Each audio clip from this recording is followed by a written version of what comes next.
దేవి శరన్నవరాత్రుల్లో 3వ రోజు అమ్మవారు చంద్రఘంట రూపంలో దర్శనమిస్తారు. దుర్గాదేవి 9 అవతారాల్లో 3వ అవతారం చంద్రఘంట. భక్తులు ఈ అమ్మవారిని చంద్రకండ, చండిక, రణచండి అని కూడా పిలుస్తారు. శివుణ్ణి పెళ్లి చేసుకున్న తరువాత పరమేశ్వరుని తలపై ఉన్న నెలవంకను తన తలపై ధరిస్తుంది.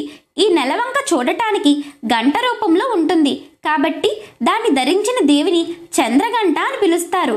నవదుర్గల్లో 3వ అవతారమైన చంద్రఘంటాదేవి ధైర్యానికి, శక్తికి, తేజస్సుకు ప్రతీకగా భక్తులు భావిస్తారు. ఆమె తన తేజస్సుతో పూజించిన వారి పాపాలు, ఇతిబాధలు, రోగాలు, మానసిక రుగ్మతలు, భూత భయాలు దూరం చేస్తుంది. చంద్రఘంట దుర్గాదేవి 8 చేతులతో ఉంటుంది.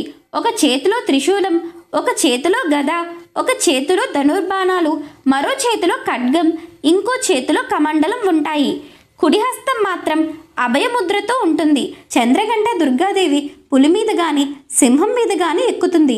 ఈ వాహనాలు ధైర్యానికి, సాహసానికి ప్రతీకలు. అమ్మవారి కిరీటంలో అర్ధచంద్రుడు ఉండగా ఫలభాగంలో 3వ నేత్రంతో ప్రకాశిస్తుంది ఆ తల్లి. అమ్మవారు బంగారు వర్ణంలో మెరిసిపోతూ ఉంటుంది. శివుడు ఈ అమ్మవారి అందానికి ముగ్ధుడయ్యాడని పురాణోక్తి. పులి లేదా సింహవాహిని అయిన అమ్మవారు ధైర్యప్రదాయిని. నిజానికి ఈ రూపం కొంచెం ఉగ్రమైన ఆమె ఎల్లప్పుడూ ప్రశాంత వదనంతోనే ఉంటుంది. ఉగ్ర రూపంలో ఉండే ఈ అమ్మవారిని చండి, చాముండాదేవి అని పిలుస్తారు. ఈ అమ్మవారిని ఉపాసించేవారు మొహంలో దైవశోభతో ప్రకాశిస్తూ అద్భుతమైన తేజస్సుతో ఉంటారట. ఈ అమ్మవారిని పూజించేవారు విజయాన్ని అతి శీఘ్రంగా పొందగలరని భక్తుల విశ్వాసం. దుష్టులను శిక్షించేందుకు ఈ అమ్మవారు ఎప్పుడూ తయారుగా ఉంటుందని పురాణోక్తి. అలాగే తన భక్తులకు ప్రశాంతత, జ్ఞానం, ధైర్యం ప్రసాదిస్తుందట. ఈ అమ్మవారు రాక్షసులతో యుద్ధం చేసే సమయంలో అమ్మవారి చేతిలోని గంట భీకరమైన శబ్దం చేసిందట. కొందరు రాక్షసులకు ఆ గంటా నినాదానికి గుండెలు అవిసిపోయాయని దేవి పురాణం చెబుతుంది. అయితే ఈ గంటా నినాదం ఆమె భక్తులకు మాత్రం శుభదాయకమని, ఎంతో మధురంగా వినబడుతుందని ప్రతీతి. దుష్టులకు అమ్మవారి రూపం ఎంత భయదాయకమో ఉపాసకులకు మాత్రం అంత ప్రశాంతంగా కనిపిస్తుంది. రాక్షసులకు మహిషాసురుడు, దేవతలకు పురంధరుడు రాజులుగా ఉన్నారు. ఇద్దరి మధ్య ఉన్న వైరం తారాస్థాయికి చేరి ఘోర యుద్ధం ఆరంభమైంది. ఆ యుద్ధం ఒక్క పట్టాన ముగియలేదు, అనేక సంవత్సరాల పాటు కొనసాగింది. కానీ చివరికి రాక్షసులు గెలిచి దేవతలే ఓడిపోయారు. దాంతో రాక్షసరాజు మహిషాసురుడు దేవతల సామ్రాజ్యాన్ని ఆక్రమించుకుని దేవేంద్రుని సింహాసనం అధిష్ఠించాడు. ఇంద్రునితో సహా దేవతలందరికీ ఘోర పరాభవం ఎదురైంది.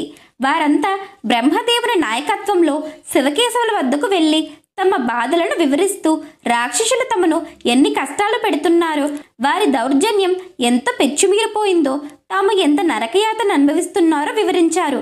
ఇక ఆ అవమానాలు భరించలేమని తమను రక్షించాలని మొరపెట్టుకున్నారు. దేవతలు చెప్పినదంతా వినేసరికి శివకేశవులకు విపరీతమైన ఆగ్రహం వచ్చింది.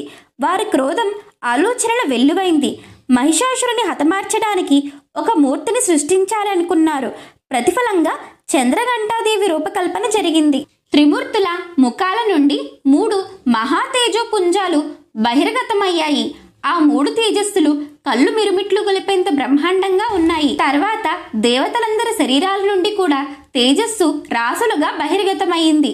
అటు త్రిమూర్తులు, ఇటు దేవతల నుండి వెలువడిన మహా తేజస్సు అంతా కలిసి ఒక స్త్రీ రూపం అవతరించింది. సహజంగానే ఆ నారీమూర్తి మహోత్కరమైన దివ్య తేజస్సుతో ముల్లోకాలు ప్రకాశవంతమయ్యాయి.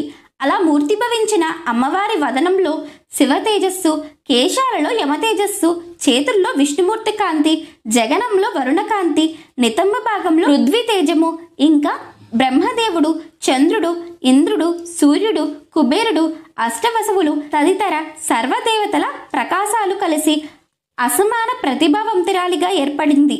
ఆ దివ్య రూపమే చంద్రఘంట. ఈ విధంగా అమ్మవారు ఆవిర్భవించి రాక్షస సంహారం చేశారు.